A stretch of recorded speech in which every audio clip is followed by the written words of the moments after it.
Lycaon. Lycaon was one of the earliest kings of Arcadia. This was the central region of the Peloponnesus Peninsula, and in the ancient past, Arcadia was one of the most beautiful places to have ever existed. During man's golden age, the abundance that grew in these lands ensured happiness and peace. However, the selfishness and greed of man eventually put an end to this utopian kingdom. King Lycaon was seen as an uncivilized, cruel man, but he was determined to regain the prosperity of Arcadia's golden years, and so he was adored by his people. Lycaon knew that to restore Arcadia's glory would be impossible without the help of the gods. So he built a great temple in honor of Zeus. Zeus was pleased with this act and started to favor King Lycaon. Satisfied with his work, Lycaon soon became obsessed with pleasing the gods and ended up becoming a religious fanatic. The king started to make human child sacrifices to get even more blessings. Unaware foreigners who arrived in the region were also captured and sacrificed. However, this practice had been condemned by the gods. It represented a great offense to Zeus's law of hospitality. Zeus's law of hospitality.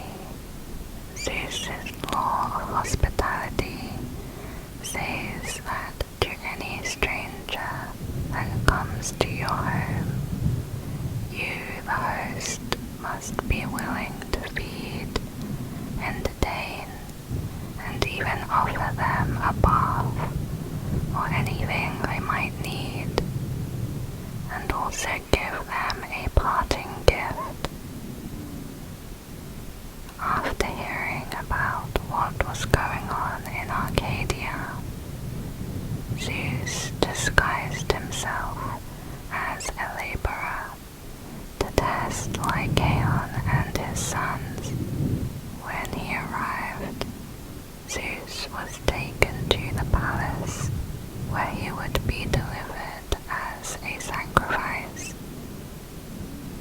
One of the king's assistants realized that the guest was unusually calm, and so he warned the king.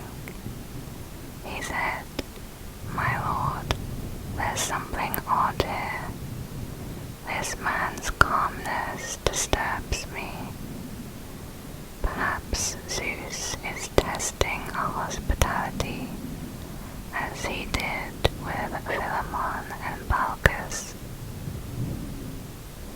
The king said, "Soon we will find out about that." The king ordered a banquet to honor the guest, but in an attempt to see whether he was a god and was all-knowing, he tried to trick Zeus by serving him human flesh. For the banquet's main dish, Lycaon killed and cooked his own son, Nyctimus. Lycaon's other sons were unknowingly feasting on the meat While Zeus was disgusted and furious, Lycaon's sons were all struck down by lightning bolts. Lycaon fled from the palace and was transformed into a half-man, half-wolf by Zeus. Meanwhile, Nyctimus was brought back to life. Lycaon, now a beast, began to wander through the fields, feeding on livestock and terrorizing the people who lived in the region. During the full moon nights, it was possible to hear the cries of the king who had been turned into the creature that today we call the werewolf. In most versions of the story, it was Nyctimus who succeeded Lycaon as the king of Arcadia. However, he ruled for only a short time. Due to the actions of Lycaon, it is thought that this caused Zeus to send a great flood on the earth in order to destroy that generation of mankind. Lycaon is often cited as being the first werewolf. Next is the Bacchae. Dionysus was the god of wine, festivity, insanity, religious ecstasy, and fertility. He is often depicted as perpetually drunk, draped in animal skin and concubines. In this story, he returns to his birthplace in Thebes in order to clear his mother's name and to punish the city for refusing to allow people to worship him. His mother, Semele, was once a princess in the royal Theban house of Cadmus. Semele had an affair with Zeus, the king of the gods, and she became pregnant. To get revenge, Zeus's wife, Hera, tricked Semele into asking Zeus to appear in his divine form. Zeus, being too powerful for a mortal to behold, emerged from the sky as a bolt of lightning and burnt Semele to a cinder. However, Zeus managed to rescue his unborn son, Dionysus, and stitched the baby into his thigh. Semele's family claimed that she had been struck by lightning for lying about Zeus, and that her child was the product of a human affair, and the baby had died with her. Years later, Dionysus returned to Thebes, disguised as a stranger. He was accompanied by his followers, called the Bacchae. Their goal was to punish the family for their treatment of his mother and their refusal to offer him sacrifices. Dionysus drove Semele's sisters, his aunts, mad, and they fled to Mount Kithaeron to worship him and to perform rituals on the mountainside.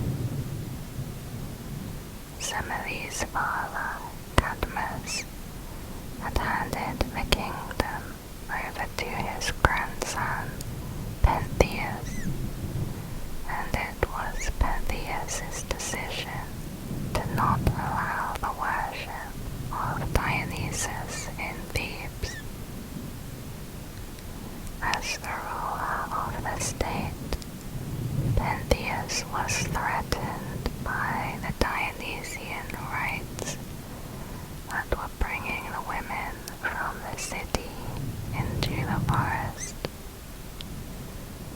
He saw this as an attempt to escape the legal codes of society, so he ordered his soldiers to arrest the stranger and his companions, whom he believed to be responsible for the troubles. Dionysus allowed him and the others to be easily arrested and taken to Pentheus. He began the long process of trapping Pentheus. At first, the powerful Pentheus thinks he has caught the weak stranger and orders him to be chained and tortured, but he soon finds it impossible to do so. When Pentheus tries to tie Dionysus up, he ties only a bull. When Pentheus plunges a knife into Dionysus, the blade passes only through a shadow. Suddenly, an earthquake shakes the palace, and a fire starts. Pentheus is left weak and confused. Dionysus tries to persuade Pentheus to abandon his destructive path, but Pentheus does not relent. A farmer arrives and describes his sighting of the women of Cadmus, who Dionysus had driven insane. All of the women were resting peacefully in the forest, feasting on milk, honey, and wine that sprang up from the ground. They played music, suckled wild animals, and sang and danced. But when they saw the farmer, they flew into a murderous rage and chased after him. The farmer had barely escaped, but his herd of cattle was captured and torn apart by the women. Among these women was Pentheus's own mother. Pentheus is intrigued by the messenger's story. Dionysus offers him a chance to see the women himself, undetected. Pentheus could not resist, agreeing to do whatever Dionysus suggested. Dressing himself in a wig and long skirt. Once in the woods, Pentheus could not see the women from the ground and wanted to climb a tree for a better vantage. Dionysus bent a tall fir tree, put Pentheus on top, and then straightened the tree. At once, the women see him, and Dionysus orders them to attack Pentheus. With frenzied cries, the women attack, bringing Pentheus down and dragging him to the ground.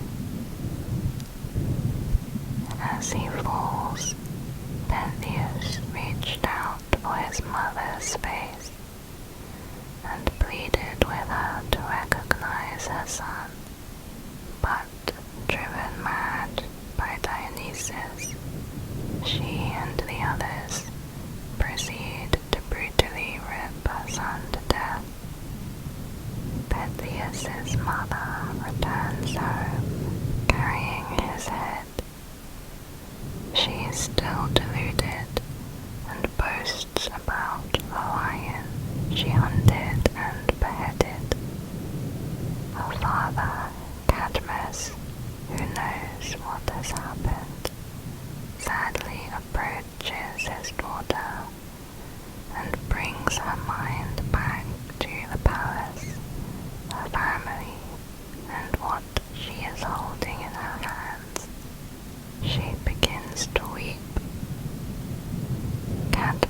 remarks that the god has punished the family rightly but excessively.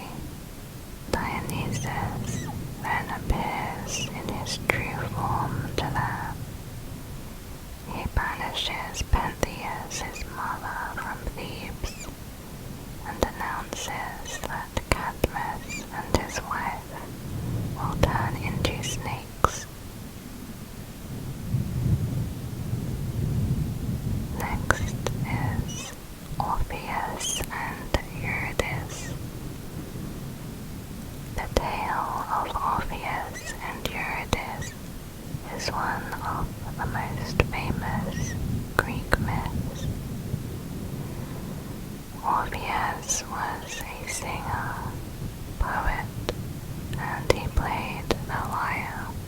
He was said to live near Mount Olympus and could often be found singing there. His singing was so beautiful that wild beasts would tamely follow him, seduced by the power of his song. The story begins when Orpheus fell in love with a nymph called Eurydice. They were so madly in love that soon they got married by Hymenaeus, the god of marriage. However, Hymenaeus prophesied that their happiness had an expiration date. Orpheus played his lyre while his wife danced, and the two of them began their happy life together. Eurydice was a nymph of uncontested beauty. Right after their wedding, a minor god named Oresteia attacked Orpheus and attempted to kidnap Eurydice. Eurydice ran into the forest where a venomous snake bit her. Hymenaeus' prophecy came true. Eurydice died and Orpheus was devastated. Without her, life on Earth was meaningless. He decided that he was ready to do whatever it takes for his beloved. He took his lyre and went to claim her back from the dead. He traveled to the underworld to beg for Eurydice to be returned to the living. Orpheus used his lyre and his beautiful singing to charm the demons. He managed to pass the three-headed hound Cerberus by enchanting him with his music. He then began wandering amongst the souls of the dead until he reached the thrones of Hades and Persephone, the god and goddess of the underworld. When they asked him what he was seeking, Orpheus played his lyre and sang. His song was the saddest and most beautiful song to ever be played in the underworld. Orpheus sang about his love for Eurydice and her tragic death. He then sang about his sorrow and how he wished to get his wife back. Hades and Persephone were moved not only by Orpheus's music, but his love for Eurydice. They agreed to his request and allowed Eurydice to return with Orpheus. Orpheus' song and his perilous journey into the underworld were proof of his love and devotion to Eurydice. However, Hades and Persephone had one condition. Orpheus was to lead the way out of the underworld, with Eurydice following behind him. But Orpheus was not to turn back and look at his wife until they were out of the underworld and back in the world of the living. Orpheus did not hesitate and accepted their proposition. Orpheus managed to remain calm and did not look back through the whole trip. Although the closer they were getting to the light of the world of the living, the more impatient he was getting. Suddenly he became gripped by a terrible doubt. What if Hades and Persephone had tricked him? What if he was leaving his wife behind, and she wasn't behind him at all? When the first beam of light touched his face, Orpheus immediately turned around to hug his wife. At that moment, he realized his terrible mistake. Orpheus was standing in the world of the living, but Eurydice was still standing in the darkness of the dead. By looking back, he had broken the one condition Hades and Persephone had given. He was not to look back until they were both out of the underworld. He watched in horror and despair as Eurydice was taken back down into the underworld. Her last word was farewell, which he could barely hear, and with no further sound, she fell from him again to Hades. So Eurydice died a second time. Orpheus tried to return down into the underworld to plead with the gods again, but he found the entrance was blocked, this time for good. Not even his song could gain him entry. From then on, the heartbroken musician wandered day after day, night after night, in total despair. He could find no consolation in anything. His misfortune tormented him, and he abstained from contact with any other woman. Slowly he found himself shunning their company completely. All of his songs became extremely sad. His only comfort was to lay on a huge rock and feel the caress of the breeze. His only vision were the open skies. After wandering the world for some time after Eurydice's death, Orpheus encountered the Dionysian Maenads, the female followers of the god Dionysus. The women attempted to seduce Orpheus,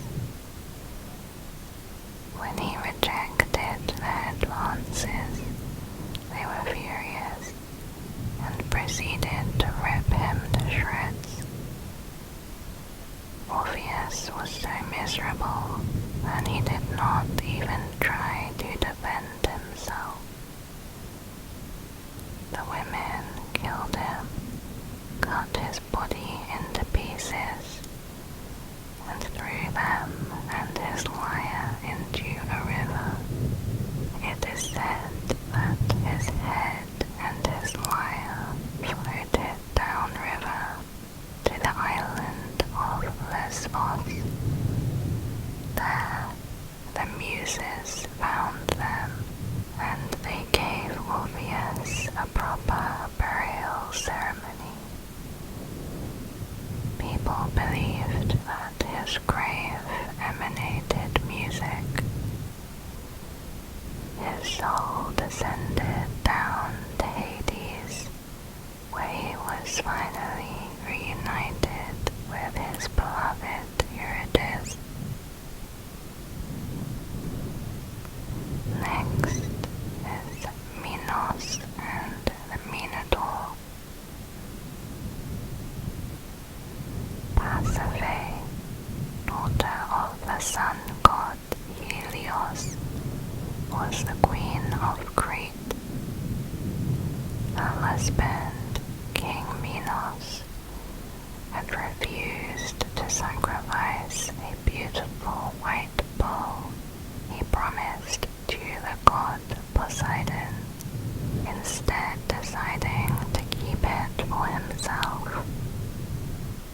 To punish Minos, Poseidon made Persephone fall deeply in love with the bull, and she later gave birth to the monstrous Minotaur, a terrifying beast with the body of a man and the head of a bull. Horrified, King Minos imprisoned his illegitimate son within a vast labyrinth and sent in sacrifices to keep the monster calm. Every 9 years, King Minos demanded 7 Athenian men and 7 Athenian maidens be given to the Minotaur as sacrifices. They would enter the labyrinth and become the prey of the beast. Theseus was a brave young man who put himself forward as one of the tributes, with the intention of killing the creature. As he was leaving his home to sail for Crete, his father, Aegeus, gave Theseus 2 sets of sails, one black and one white, instructing his son to mount the black sails onto his ship as he sailed away, and that if he was successful, he should mount the white sails on his way back home, so Aegeus would see the ship and know that his son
father had told him to.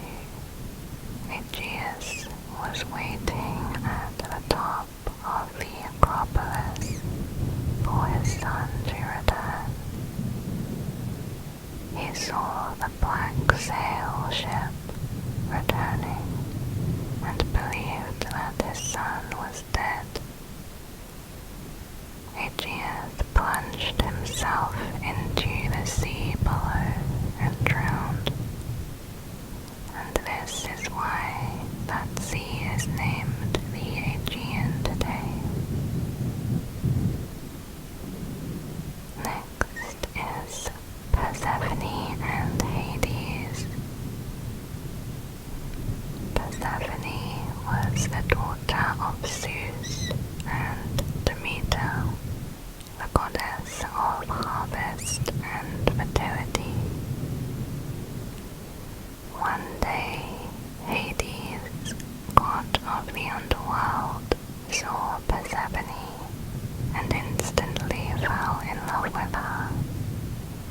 So he decided to kidnap her.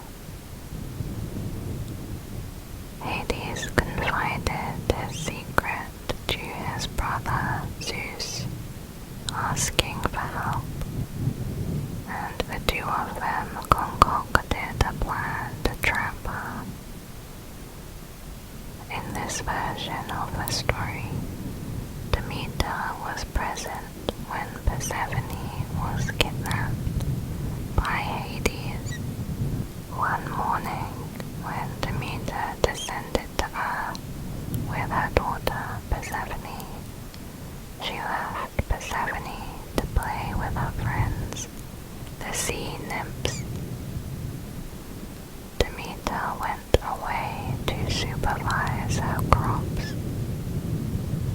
As Persephone played with her companions, her attention was drawn to the fragrant fields nearby, and she could not take her eyes off the yellow flower, Narcissus. She asked her playmates to go with her, but they could not leave the waterside, which would result in their death. The flower, Narcissus, was planted there by Gaia, the goddess of Earth, who was following the orders of Zeus. The goal was to enchant Persephone and draw her away from her friends. Persephone danced her way to the garden alone and tried to pluck the narcissus from the earth. The flower only came out after much effort, which drained her energy. Suddenly, she saw the tiny hole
Helios, the sun god.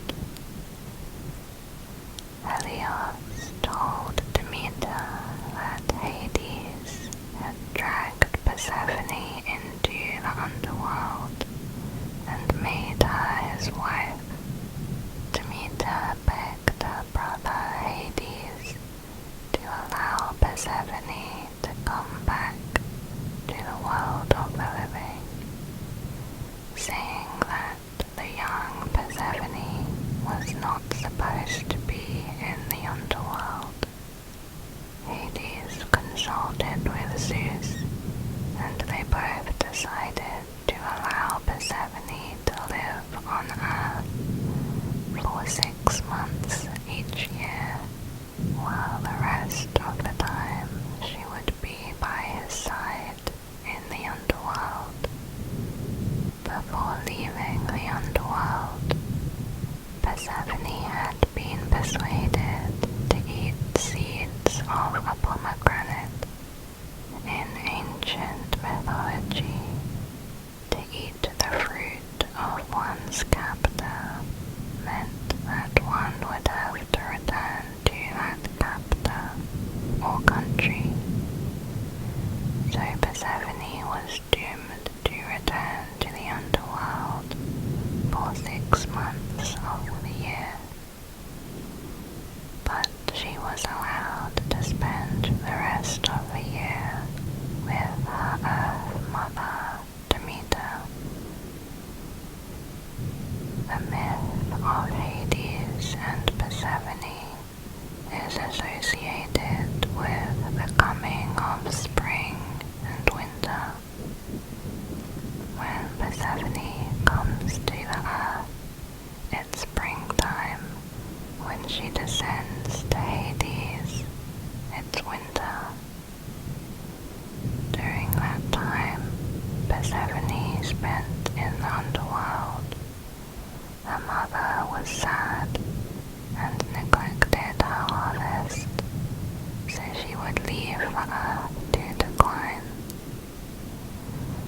At first, Persephone was very unhappy living with her kidnapper, but after much time, she grew to love the cold-blooded Hades, who treated her as a queen. Persephone had no children by Hades, but she remained faithful to him. When Hades seduced a nymph named Minos, Persephone transformed her into a garden mint plant. Next is the Oresteia. The Oresteia is a 3-part tragedy. It is the only surviving example of a complete trilogy of the ancient Greek plays. In part 1, King Agamemnon of Argos is returning home from the Trojan War. Agamemnon's wife, Queen Clytemnestra, however, is far from joyful at the news. She has been nursing a grudge for many years, since Agamemnon had sacrificed their daughter, Iphigenia, at the start of the Trojan War. In order to appease the god Artemis, in Agamemnon's absence, Clytemnestra has also become lovers with his cousin Aegisthus, who has a claim to the throne. When Agamemnon does return, he brings with him Cassandra, an enslaved Trojan priestess of Apollo, as his concubine, which further angers Clytemnestra. The king and queen argue, and when Clytemnestra finally convinces Agamemnon to enter their home, she kills him with an axe while he is taking a bath. Cassandra had been cursed by Apollo with the gift of clairvoyance, but the curse was that no one would ever believe her prophecies. She debates whether or not she should enter the palace, knowing that she too will be murdered. Eventually, she chooses to enter anyway, knowing that she cannot avoid her fate. She is killed as predicted. It is narrated that Agamemnon's son, Orestes, will surely return from exile to avenge his father. In Part 2, some years later, Queen Clytemnestra now shares both her bed and the throne with her lover Aegisthus. She has a nightmare about giving birth to a snake, which then feeds from her breast and draws blood along with the milk. Concerned at the possible wrath of the gods, she orders a group of slave women, including her daughter Electra, to pour drinks on Agamemnon's grave as an offering to the gods. The women are strongly opposed to Clytemnestra and Aegisthus. At her father's grave, Electra meets her recently returned brother, Orestes, who had been banished from the kingdom since he was a child by his paranoid mother. Orestes identifies himself with the snake in his mother's dream, and the two siblings plan to avenge their father by killing their mother and her lover, as the god Apollo has commanded him.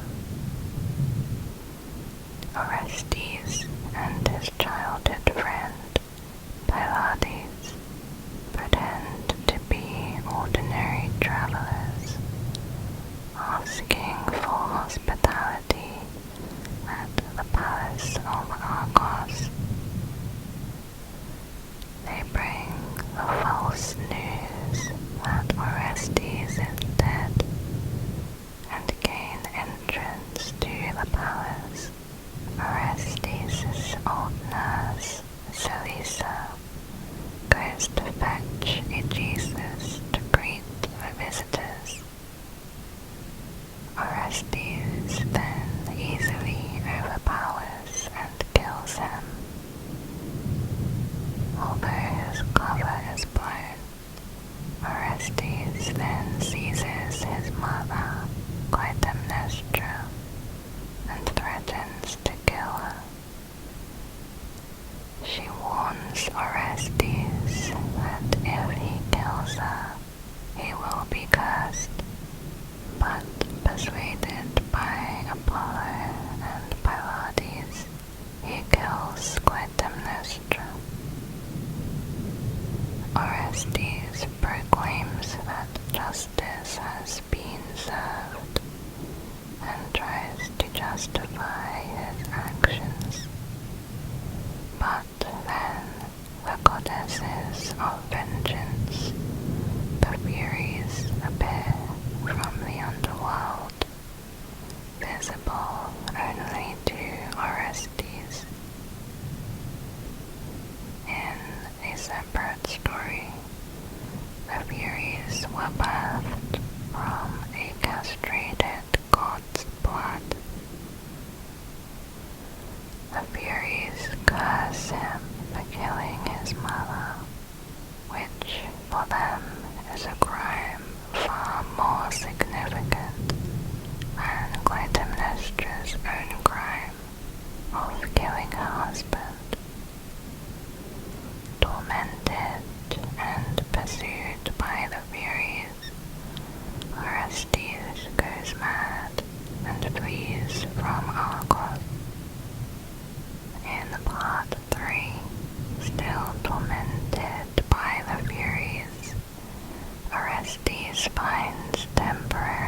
them with a sleeping spell, so that Orestes can continue to Athens under the protection of Hermes. However, Clytemnestra's ghost wakens the sleeping Furies and urges them to continue hunting Orestes. The Furies track him down by following the scent of his slain mother's blood through the forest and then through the streets of Athens. When they see him, they can even see rivulets of blood soaking the earth beneath his footsteps. Surrounded again by the Furies, Orestes begs goddess Athena for help. Athena, the goddess of justice, intervenes and brings a jury of 12 Athenians to judge Orestes. Athena herself presides over the trial, instructing her citizens to watch and learn how a trial should be conducted. Apollo speaks on behalf of Orestes, while the Furies act as advocates for his dead mother. When the trial votes are counted, the voting is equal, but Athena persuades the Furies to accept her own decision in favor of Orestes as the casting vote. Vindicated, Orestes thanks Athena and the jury. He leaves to go home to Argos, a free man and the rightful king. Athena calms down the furious Furies by renaming them the Eumenides, meaning the kindly ones, and rules that they will now be honored by the citizens of Athens. Athena also declares that from now on, hung juries should always result in the defendant being acquitted, because mercy should always take priority over cruelty. Next is Erysitchthon. Erysitchthon was a disrespectful man and was said to be a king of Thessaly. Near to where Erysitchthon lived was a grove that was sacred to the goddess of harvest, Demeter. The grove had every sort of tree, and at its center was a mighty oak.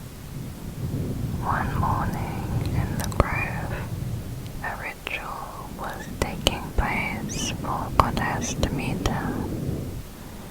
During the ritual, King Erysitchthon interrupted, along with his servants, who intended on cutting down the trees to construct a banquet hall for his palace. The oak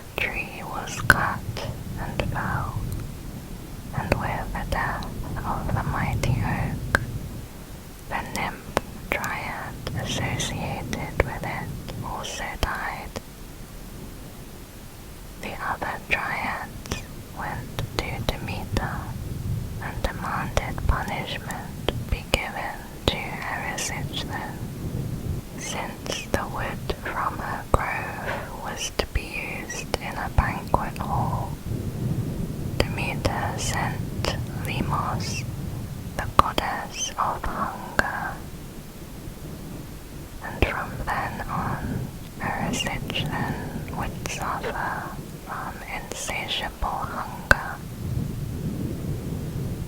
From the moment Erysitchthon awoke to the moment he went to sleep, he would be eating banquet after banquet laid before him.